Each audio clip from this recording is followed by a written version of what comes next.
زندگی قربانیاں اس عنوان پر تقریر پیش کرنے کے لیے خصوصی اول کے طالب علم محمد مرثد کو آواز دے رہا ہوں اس شعر کے ساتھ کہ نہ تو زمین کے لیے نہ آسماں کے لیے، نہ تو زمین کے لیے ہے نہ آسماں کے لیے، جہاں ہے تیرے لیے تو نہیں جہاں کے لیے۔ موصوف کا اس پر تشریح۔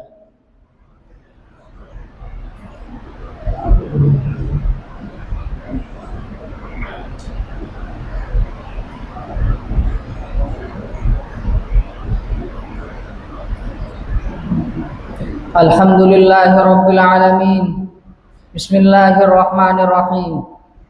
وقل جاء الحق وزهق الباطل ان الباطل كان زهوقا، صدق اللہ العظیم۔ والصلاة والسلام على سید المرسلین الذي قام بالحق اما بعد۔ صدر مجلس، معزز اساتذہ کرام اور زملاء مدرسہ، تاریخ اس بات پر شاہد ہے کہ دنیا میں جب کبھی باطل نے سر اٹھایا تو اللہ رب العزت نے اس کے مقابل حق کو لا کھڑا کیا۔ جب باطل نمرود کی شکل میں آیا تو حق کو حضرت ابراہیم علیہ السلام کی شکل میں بھیجا۔ جب باطل فرعون کی شکل میں آیا تو حق کو حضرت موسیٰ علیہ السلام کی شکل میں بھیجا۔ جب باطل بنی اسرائیل کی شکل میں آیا تو حق کو حضرت عیسیٰ علیہ السلام کی شکل میں بھیجا۔ جب باطل تاتاریوں کی شکل میں آیا تو حق کو حافظ ابن تیمیہ کی شکل میں بھیجا۔ جب باطل ابو لہب اور ابو جہل کی شکل میں آیا تو حق کو حضرت محمد مصطفیٰ صلی اللہ علیہ وسلم کی شکل میں بھیجا۔ جب باطل طاقتوں نے انگریزوں کی شکل میں ہندوستان کی سرزمین پر اپنے قدم جمائے تو حق نے پوری قوت اور شوقت کے ساتھ خانوادہ شاہ ولی اللہ محدث دہلوی کے چشم و چراغ حضرت شاہ عبدالعزیز محدث دہلوی کی شکل میں اپنے جھنڈے گاڑے۔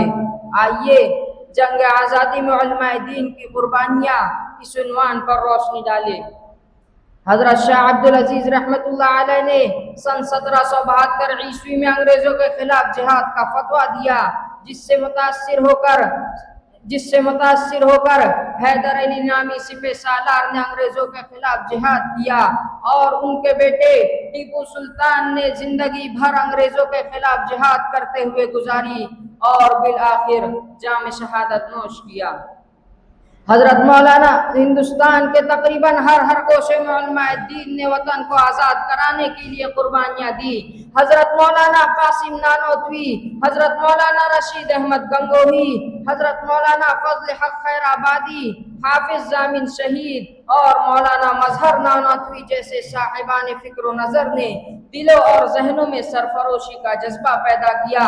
حضرت شیخ الہند مولانا محمود الحسن نے ریشمی رومال تحریک کے ہتھیار سے لیس آزادی کا بگل بجا دیا۔ آپ کی آواز پر آمنا و صدقنا کہنے والوں میں ڈاکٹر ذاکر حسین، ڈاکٹر مختار احمد انصاری، حکیم اجمل خان، رفیع احمد قدوائی اور خان عبدالغفار خان جیسے نامور مجاہدین آزادی نے انگریزوں کے خلاف اپنی صفیں درست کی، اور انہی مجاہدین میں حضرت مولانا حسین احمد مدنی اور مولانا عزیز گل 3 سال اسیر مالٹا رہے، جہاں فرنگیوں نے ان اسیران کے ساتھ درندگی اور سفاکیت کے وہ جوہر آزمائے جنہیں بیان کرنے سے زبان عاجز ہے۔ تاریخ کی کتابوں جنگ آزادی کی تاریخ میں نام بنام تذکرہ موجود ہے۔ سفینہ چاہیے اس بحر بے قراں کے لیے، اس کے باوجود جب گلستان کو خون کی ضرورت پڑی سب سے پہلے ہماری ہی گردن کٹی، پھر بھی کہتے ہیں ہم سے یہ اہل چمن، یہ ہمارا چمن ہے تمہارا نہیں۔ اس لیے اے ملت اسلامیہ کے نوجوانوں، کسی دانشور کا قول ہے اگر تم کسی قوم کو تباہ کرنا چاہتے ہو تو اس قوم کے نوجوانوں کو اپنے آباء و اجداد کی تاریخ سے منقطع کر دو۔ اس لیے اے ٹیپو سلطان کے متاع عزیز کے وارثوں، اگر اب بھی تم نے اپنی تاریخ سے ناواقف رہے تو تمہارے لیے اوج ثریا پر پہنچنا تو درکنار، ذہنی غلامی کے خول سے بھی باہر نہیں آ سکو گے۔ اس لیے نہ سمجھو گے تو مٹ جاؤ گے اے ہندوستان والو، تمہاری داستان تک بھی نہ ہوگی داستانوں میں۔ وآخر دعوانا الحمدللہ رب العالمین۔